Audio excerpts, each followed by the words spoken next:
DPR sahkan rancangan Kitab Undang-Undang Hukum Acara Pidana menjadi undang-undang. Dalam rapat yang dipimpin Ketua DPR RI Puan Maharani, semua fraksi menyatakan setuju terhadap pengesahan RUU KUHP. Pimpinan DPR berharap publik yang masih menolak proses legislasi tidak termakan hoaks terkait substansi KUHP baru yang disahkan. KUHP mulai diberlakukan 2 Januari 2026 atau bersamaan dengan berlakunya KUHP yang baru. Apakah dapat disetujui untuk disahkan menjadi undang-undang? Setuju. Terima kasih.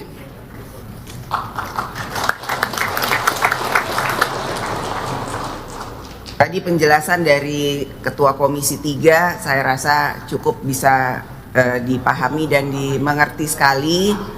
Jadi hoaks-hoaks yang beredar itu semuanya hoaks, tidak betul, dan semoga kesalahpahaman dan ketidakmengertian bisa segera kita sama-sama pahami bahwa itu tidak betul. Pengesahan RUU KUHP mendapat protes dari Badan Eksekutif Mahasiswa Universitas Indonesia yang menggelar unjuk rasa di depan gerbang Pancasila Gedung DPR Senayan, Jakarta. Dalam aksinya, mahasiswa sempat memblokade mobil sebagai ungkapan kekecewaan karena imbas pengesahan RUU KUHP. Demonstran menilai pengesahan RUU KUHP cacat prosedur dan berpotensi membuat aparat semakin sewenang-wenang. RKUHP yang cacat secara prosedural, yang cacat juga secara substansial, sama sekali tidak mementingkan yang namanya partisipasi publik, partisipasi rakyat, partisipasi bermakna dari rakyat Indonesia. Bahkan warga sipil sekalian semua ditolak mentah-mentah atas RKUHP yang baru saja disahkan oleh DPR RI. Sementara itu, Ketua Komisi 3 DPR RI, Habibur Rahman, menyatakan di KUHP lama, kekuasaan negara atau aparat penegak hukum terlalu kuat. Sedangkan di KUHP baru, hak warga negara yang diperkuat. KUHP baru berupaya melindungi warga negara dari penyiksaan dalam proses hukum, serta mengatur mekanisme penahanan yang lebih objektif. Selain itu, KUHP baru juga memberikan penguatan pada peran profesi advokat sebagai pendamping warga negara. Secara spesifik ya mengatur larangan atau perlindungan warga negara dari penyiksaan, yang mana di KUHP yang lama nggak ada sama sekali ya. Jadi kita bayangkan kalau KUHP lama terus berlangsung hingga saat ini, tiap hari akan ada korban. Makanya di KUHP baru disebut pasal 143 huruf M, hak saksi, pasal 144 huruf Y, hak korban secara tegas menjamin hak bebas dari penyiksaan, intimidasi, perbuatan tidak manusiawi yang merendahkan harkat dan martabat manusia selama proses hukum. Ini diusulkan dari Universitas Indonesia melalui Saudara Taufik Basari. Selain itu, pasal 30 ayat 2 mengatur bahwa pemeriksaan direkam menggunakan kamera pengawas sebagaimana mekanisme pengawasan dan pencegahan praktik penyiksaan. Jadi dalam pemeriksaan menurut KUHP baru itu harus ada kamera pengawas. Sejumlah substansi baru di KUHP antara lain perbaikan kewenangan penyelidik, penyidik, dan penuntut umum, penguatan hak tersangka, terdakwa, korban, dan saksi, termasuk perlindungan dari ancaman dan kekerasan. Penguatan peran advokat juga pengaturan mekanisme keadilan restoratif. Setelah disahkan DPR, RKUHP ini kini menunggu ditandatangani Presiden Prabowo sebelum tahap pengundangan untuk ditempatkan dalam lembaran negara. Rencananya, KUHP baru akan diberlakukan awal Januari 2026. Tim Liputan Kompas TV. Pro kontra pengesahan Kitab Undang-Undang Hukum Acara Pidana atau KUHP terjadi. DPR menyebut sejumlah perbaikan dan keberpihakan isi KUHP kepada warga negara, tapi koalisi masyarakat sipil punya pendapat berbeda. Apa itu, saudara? Kita akan ulas bersama dengan Deputi Direktur Institute for Criminal Justice Reform, Maidina Rahmawati, dan juga pakar hukum pidana Universitas Jenderal Sudirman, Purwokerto, Hipnu Nugroho. Selamat pagi, Mbak Maidina, Prof. Hipnu. Selamat pagi. Mas, Mbak. Ya, dan kami juga terus berusaha mengundang perwakilan DPR untuk bergabung dalam dialog pagi ini, saudara. Saya akan ke Mbak Maidina terlebih dahulu. Ini kan kemarin baru saja gitu ya disahkan oleh DPR RKUHP gitu ya, dan diklaim ini kan sudah ada kebaikan-kebaikan dan berpihak gitu pada warga. Tapi kalau mengacu pada isi revisi KUHP ini kemarin, Mbak Maidina, apa yang kemudian masih mengganjal bagi koalisi masyarakat sipil, khususnya dari ICJR? Ya, dari awal proses pembahasan di tahun 2025, jadi sebenarnya kalau dibilang nih bahasnya 2 tahun itu nggak tepat, karena intensif bahas RKUHP itu baru mulai setelah Maret 2025. Jadi dari awal kami sudah bertemu dengan anggota DPR, koalisi, itu di bulan puasa bahkan gitu ya, kita menyatakan gitu bahwa isu krusial yang paling besar dari ada revisi KUHP adalah soal judicial scrutiny, adalah soal izin upaya paksa harus datang dari otoritas pengadilan. Kenapa pengadilan? Karena ini sejalan dengan trias politika gitu. Yang bisa mengoreksi tindakan eksekutif, polisi, jaksa itu harusnya adalah lembaga yudikatif di pengadilan. Pengadilan harus mendapatkan izin terlebih dahulu ketika aparat penegak hukum mau melakukan upaya paksa, mau menahan, mau menangkap, mau menyita, menggeledah dan lain sebagainya, itu harus dengan izin pengadilan. Dan itu harus ada ruangan di pengadilan, dan kemudian kalaupun sudah dilaksanakan itu bisa diuji di persidangan. Nah, itu kita sebutkan dengan judicial scrutiny. Nah, tapi ternyata dalam proses pembahasannya itu nggak mudah untuk masuk gitu. Bahkan akhirnya yang paling krusial di draft KUHP 2025 ini, penangkapan dan penahanan tetap tidak dengan izin pengadilan. Jadi polisi sendiri yang bisa menentukan bisa menangkap atau tidak, kemudian bisa meneruskan ke penahanan. Padahal di belahan dunia manapun, di negara manapun, termasuk misalnya di Thailand sendiri, itu penangkapan harus datang dari otoritas pengadilan. Dan kita nggak punya konsep itu. Nah, dengan demikian kondisinya nggak akan berubah seperti yang sekarang terjadi. Teman-teman aktivis banyak kan sekarang ditangkap begitu saja, ditahan begitu saja, tidak punya akses terhadap lawyernya. Nah, di kerangka hukum internasional, di kerangka hak asasi manusia, dan ini ada di belahan dunia manapun, termasuk bahkan di Thailand, ketika orang ditangkap, 48 jam pasca ditangkap, itu harus dihadapkan ke hakim. Hakim harus menguji penangkapannya sah atau tidak, waktu penangkapannya proper apa tidak, jangan-jangan tengah malam, tidak berpakaian dan lain sebagainya. Nah, itu namanya habeas corpus. Nah, kita dorong habeas corpus dari awal pembahasan, tapi sampai dengan di KUHP 2025 disahkan, itu tidak masuk konsepnya. Jadi, dan ini susah untuk kita advokasikan, kita butuh 40 tahun ke depan lagi untuk mengenalkan si judicial scrutiny tadi dengan izin pengadilan, bahwa setiap upaya paksa itu harus dengan izin pengadilan. Memang beberapa upaya paksa dikenal dengan izin, tapi tetap ada pengecualiannya dalam keadaan mendesak. Dan pengecualiannya itu bahkan memasukkan indikator berdasarkan penilaian penyidik yang sangat subjektif. Jadi basically semuanya bisa dikecualikan. Nah, itu yang kita kritisi begitu besar, karena reformasi KUHP yang harusnya memasukkan judicial scrutiny itu yang kita sudah advokasikan 40 tahun ternyata gagal. Padahal kita udah di negara merdeka, kita udah di negara yang meratifikasi Konvenan Hak Sipil dan Politik yang mengamanatkan adanya fungsi judicial scrutiny itu tadi. Oke. Kalau Prof Ibnu melihatnya seperti apa, Prof? Ini sepertinya kewenangan yang dilakukan misalnya oleh pihak kepolisian ini untuk bisa menangkap dan juga menahan seseorang bahkan tanpa izin hakim ini juga bisa justru membuat kita semakin terdesak gitu ya sebagai masyarakat sipil yang mungkin dalam tanda kutip terlibat kasus pidana. Iya, jadi begini Mas, memang ini kan suatu perjalanan politik hukum dari konsep inquisitor kepada konsep akusatur.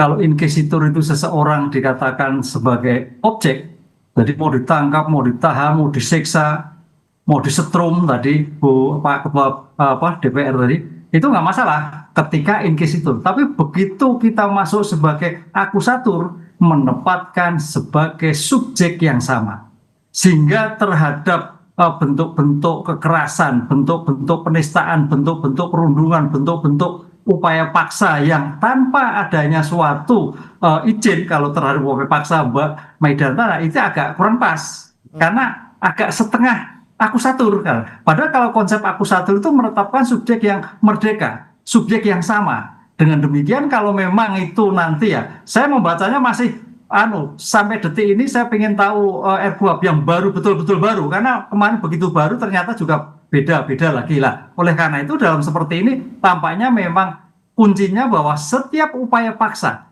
apa itu? Upaya paksa kan sekarang ada melebar. Tidak hanya pada pasal terkait upaya paksa penahanan penggeledahan, tapi upaya paksa penangkapan ini memang agak kayaknya Mbak Medina polisi agak gampang gitu, karena posisi cepat atau posisi biasa, sehingga diambil yang dilakukan dengan posisi cepat karena asal kecepatan. Jadi konsep due process of law dan krem-krem model ini kayaknya masih penegak hukum masih bimbang untuk meloloskan pada due process of law. Yang dipikirkan Mbak Madiana itu betul-betul due process of law. Tapi dalam hal keadaan tertentu tampaknya negara belum siap ini. Sehingga kalau sampai pada suatu berizin, ini tersangka bisa lari nih. Orang yang ditahan bisa lari nih. Nah, ini juga bagian merupakan evaluasi bagaimana seandainya nanti kecepatan itu bisa dilakukan, tapi juga kesiapan pengadilan negeri dalam rangka sebagai bentuk perlindungan itu harus dilakukan. Ini saya mau maknainya seperti itu. Jadi konsep yang ideal tampaknya masih paru-paru. Lah Mbak Mediana, konsep yang ideal memang harusnya ke sana. Pertanyaannya, mampukah polisi untuk melakukan seperti itu? Seperti halnya penahanan. Kalau kita lihat Mbak Mediana, penahanan kalau kita lihat kan tidak berbeda dengan kemarin. Kemarin. Padahal kalau kita draft awal dulu 2010, 2011, ini kan KUHP ini kan mandek 2012. Baru tadi Mbak Beda 2025. Jadi sudah 13 itu zong, nggak pernah dibahas. Jadi kalau teman-teman Mbak Medi sampai melakukan suatu gugatan, itu luar biasa. Karena zong berapa puluh tahun, 10 tahun lebih, nggak pernah dibahas. Nah, baru 1 tahun kecepatan ini. Tapi kita perlu apresiasi karena melanggar kecepatan dengan UAP tadi, iring-iringnya seperti itulah. Oleh karena itu kalau terjadi bolong-bolong, ya bolong-bolong itu dalam atas sebagai penempatan asas akusatur ya, saya kira ini sebagai kontrol Pak Madiana untuk dibetulkan. Karena ke depan tadi janjinya Pak Ketua Komisi 3 adalah meletakkan hak warga negara sebagai subjek, sebagai keseimbangan dan sebagainya. Nah, ini bagaimana implementasinya? Bagaimana penerapannya? Karena bicara hukum acara, Mas Bima, adalah hukum yang tidak bisa ditafsirkan. Bagaimana ditafsirkan? Untuk menghindari kesewenang-wenangan aparat penegak hukum. Gitu. Oke, untuk menghindari kesewenang-wenangan aparat hukum, Mbak Medina, ini kan ada juga salah satu yang kemudian kemarin disampaikan oleh Pak Habibur Rahman terkait dengan kalau pemeriksaan ya harus ada kamera pemantau gitu ya untuk menghindari adanya penyiksaan, kemudian penyalahgunaan ataupun wewenang yang kemudian disalahgunakan seperti itu. Mbak Medina, tanggapannya? Itu udah pernah kita bahas dan itu nggak cukup, bahwa rumusan yang di pasal 35 soal CCTV wajib itu hanya dalam konteks pemeriksaan di dalam ruang periksa di penyidikan. Padahal yang kita mau tuh bahkan judicial scrutiny, bahkan pemeriksaannya itu dari sebelum dia ditangkap.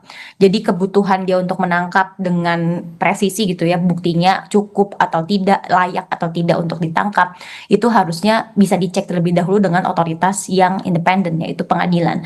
Saya mau highlight gitu, tadi misalnya Prof. Hipnu sampaikan gitu, mungkin di Indonesia belum siap karena penangkapannya sendiri butuh cepat dan lain sebagainya. Nah, ini soal due process. Kalau misalnya kondisi saat ini, penangkapan pun juga dengan surat pun juga melakukan presentasi terkait dengan bukti-buktinya, dan dalam kondisi mendesak pun bisa dilakukan penangkapan, yaitu dengan adanya tertangkap tangan. Nah, tapi kalau kita bikin semuanya itu berlaku untuk semua kasus, tidak ada izin pengadilan untuk penangkapan, maka nggak ada mekanisme yang akan mengecek itu assessmentnya atau mengecek keabsahannya seperti apa. Misalnya saya mau nge-highlight, saya pahami bahwa penegakan hukum tidak bisa mudah, harus butuh kecepatan. Oke, bisa melakukan penangkapan tanpa izin pengadilan dengan kasus di mana dia tertangkap tangan. Itu diperbolehkan, saya 100% setuju. Tapi setelah itu apa? Setelah itu ada kewajiban menghadap ke pengadilan untuk diuji penangkapannya seperti apa, apakah sah atau tidak, dan ini standar di seluruh dunia, cuman Indonesia aja yang nggak punya. Dan ini bisa diolah dengan teknologi informasi, dengan pemeriksaan jarak jauh, dan itu bisa dilakukan, dan di kota-kota besar di Indonesia itu bisa dilakukan gitu untuk melakukan pengujian di pengadilan. Tapi sayangnya sesederhana fungsi ini aja kita nggak mau memperkenalkan, padahal kita udah merevisi KUHP-nya, sudah berproses merevisi KUHP-nya dari 30 tahun yang lalu. Dan tadi Prof. Ibnu juga sampaikan ada draft RKUHP 2012. Di draft RKUHP 2012 itu penghadapan orang yang ditangkap ke hakim itu udah diperkenalkan. 5 hari pasca penangkapan, orang harus dihadapkan kepada hakim untuk diuji penangkapannya sah atau tidak. Konsep itu pernah hampir kita adopsi di Indonesia, tapi kemudian di 2025 ini dimentahkan begitu saja, dan akhirnya kita nggak punya KUHAP yang benar-benar mereformasi. Basically KUHAP di 2025 kondisinya akan sama aja, bahkan kalau saya boleh bilang akan ada lebih buruk gitu, karena tadi misalnya Prof Indus sampaikan penahanan Prof di dalam RKUHP 2025 ditambah syarat penahanan. Dulu penahanan itu cuman bisa dilakukan kalau dia ada kekhawatiran kabur, kekhawatiran merusak alat bukti, lalu kemudian takut melakukan tindak pidana lainnya. Nah, di RKUHP yang akan disahkan, yang sudah disahkan kemarin, ditambah bisa dilakukan penahanan, yaitu apabila dia tidak menyampaikan informasi sesuai fakta dan juga apabila dia menghambat proses pemeriksaan. Bicara soal tidak fakta dan menghambat proses itu adalah hak ingkar. Kita jadi tersangka pasti bertele-tele, kita jadi tersangka pasti punya hak ingkar, kita nggak harus jujur. Nah, itu subjektivitas kan untuk menerapkan hal tersebut. Dia syaratnya sangat subjektif. Nah, justru malah itu ditambahkan menjadi syarat penahanan. Jadi saya mau bilang gitu, ide besarnya menghadirkan judicial scrutiny, menghadirkan peran hakim yang imparsial untuk mengecek kebutuhan upaya paksa itu tidak dilakukan. Padahal itu jadi isu paling mendasar di revisi KUHAP. Di satu sisi ada penambahan-penambahan yang niatnya mungkin baik, teknis, administrasi, tapi kalau kita lihat lagi itu justru menghadirkan subjektivitas aparat. Dan sayangnya forumnya tetap aparat yang menentukan karena nggak ada pelibatan hakim di penangkapan dan penahanan tersebut. Oke, ini Prof Ibnu yang banyak kemudian disorot adalah banyaknya subjektivitas dalam KUHAP yang baru gitu ya, yang kemudian kewenangan lebih banyak ini di aparat dibandingkan dengan orang yang mungkin diduga berhadapan dengan pidana. Seperti apa, Prof? Ya, ini yang dicita-citakan sekarang itu KUHAP baru itu subjektif yang objektif kan gitu kan. Kalau KUHAP lama kan subjektif, jadi masing-masing subjektif itu ya tergantung penegak hukum, nah kan gitu kan. Ini suatu perkembangan ketika itu ya kalau kita bandingkan dengan HIR, KUHAP kemarin bagus, jadi jangan kita berpikir jelek KUHAP kemarin, karena kita bandingkan dengan HIR yang kemarin. Lah sekarang perubahan dengan dinamika masyarakat, lah dengan tambahnya sekarang pertanyaannya, kita itu kalau kita melihat kan rutan kan penuh, bahkan tahanan itu ditaruh dalam lembaga pemasyarakatan, sudah over capacity antara tahanan dan narapidana. Nah, dengan demikian sebagai bentuk pemikiran upaya paksa subjek yang diobjektifkan itu suatu langkah maju. Karena apa? Walaupun memang ada kewenangan yang subjektif, tapi tataran implementasi yang objektif dengan pandangan yang umum harus bisa dilakukan. Contoh misalkan beberapa kasus, ya misalkan kalau memang dia aktif, dia sudah bukti cukup, ya tidak perlu ditahan dong.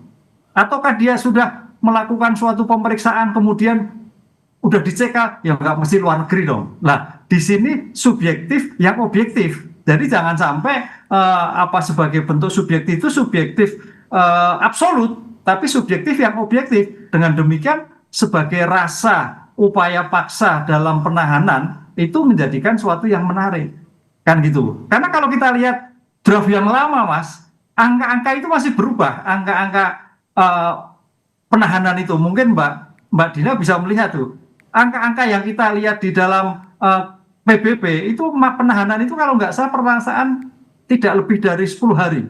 Nah, dulu loh ya.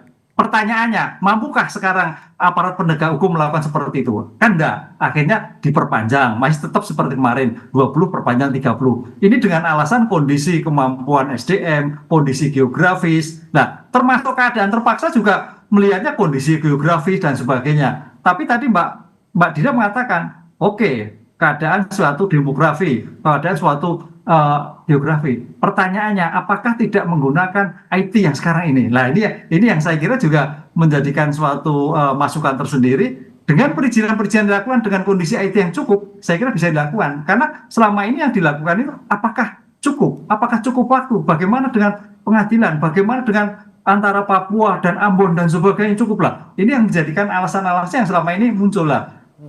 Kondisi teknologi saya kira bisa menjembatani masalah seperti itu. Oke, pengawasan yang kemudian yang menjadi soal juga Mbak Maidina, apakah tadi dengan mungkin penggunaan teknologi ini bisa kemudian dalam tanda kutip ini ya membantu untuk bisa mengawasi implementasi KUHAP di lapangan seperti itu?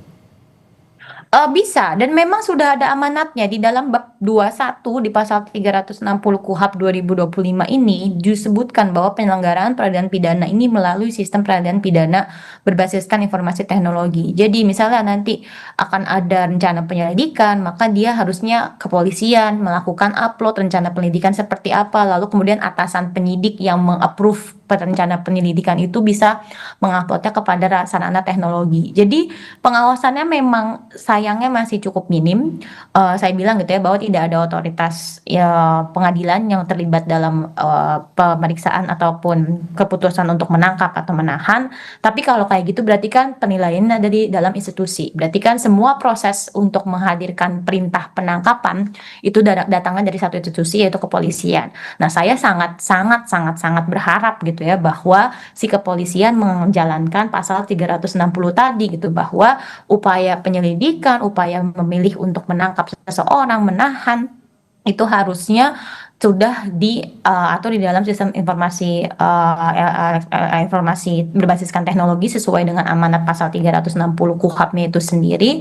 Dan nantinya misalnya kayak saya jadi tersangka, saya ditangkap, lalu kemudian saya ditahan, saya bisa mengakses dokumen tersebut di sistem elektronik tersebut. Lalu misalnya yang akhirnya menghadirkan koordinasi gitu ya, bahwa di pasal 58, 59 juga ada kalau naik kasusnya ke penyidikan maka harus ada informasi surat perintah dimulainya penyidikan. Nah, itu bisa dilakukan dengan sistem informasi elektronik, di mana saat ini misalnya penyidik bisa mengirimkan dokumen-dokumen tersebut kepada jaksa untuk jaksa bisa lihat, assess, dan itu bisa diakses oleh para pihak. Nah, sayangnya itu saja juga di kondisi saat ini belum terlaksana gitu. Misalnya saya mengkaji adanya data jumlah laporan yang diterima oleh polisi sampai dengan 270.000 perkara, tapi yang masuk sampai dengan SPDP ke jaksa itu hanya sekitar 73.000.